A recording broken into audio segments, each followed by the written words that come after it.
Mayor Sukkur, Arsalan Sheikh और opposition leader Ali Khurshidi की एक दूसरे पर लफ्जी गोलाबारी। मेयर सक्खर के बयानात ने सियासी दर्जा हरारत बढ़ा दिया।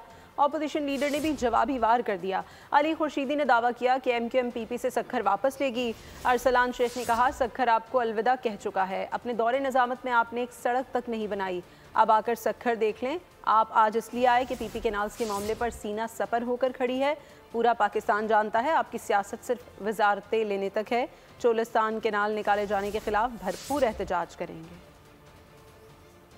हम अपनी पोजीशन जिस तरह हमने कराची और हैदराबाद में रिक्लेम की थी, इंशाल्लाह सक्खर में भी अपनी सियासी पोजीशन मुत्तहिदा कौमी मूवमेंट पाकिस्तान रिक्लेम करेगी आइंदा आने वाले इलेक्शन में। पूरा पाकिस्तान जानता है आप लोग की सियासत वजारतों पे, वफाकी वजारतें हासिल करने पे, हुकूमत का हिस्सा बनने पे और कुछ फॉर्म्स की बुनियाद के ऊपर चल रहा है। सक्खर की आवाम का बुनियादी राइट है कि उनको बेसिक नेसेसिटीज मिलनी चाहिए। 17 साल की हुक्मरानी के बाद 4 रोड बनाने के बाद क्या होता है इधर के सीवेज के साथ? पूरे सक्खर का सीवेज उठ के कहाँ जाता है भाई? इधर हमने सीवेज भेजी और थोड़ी दूर बाद जो है वहीं से उठा के पानी पीने शुरू हो गए। हमने सक्खर की 90% जो मेन शार हैं वो कंप्लीट किए हैं। हमने सक्खर का 90% ड्रेनेज इशू सॉर्ट आउट किया है।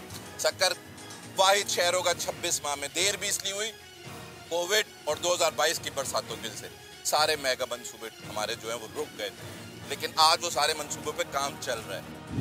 बदकिस्मती के साथ इस कैनाल्स के मसले पर पीपल्स पार्टी सियासी मुनाफकत का मुजाहरा कर रही है। ये जो चोलिस्तान कैनाल है ये आज तक भी एक्निक से अप्रूव नहीं हुई और पाकिस्तान पीपल्स पार्टी ही रोक के बैठी हुई है। पाकिस्तान पीपल्स पार्टी कैनालों के खिलाफ अपना मौकिफ दे रही है।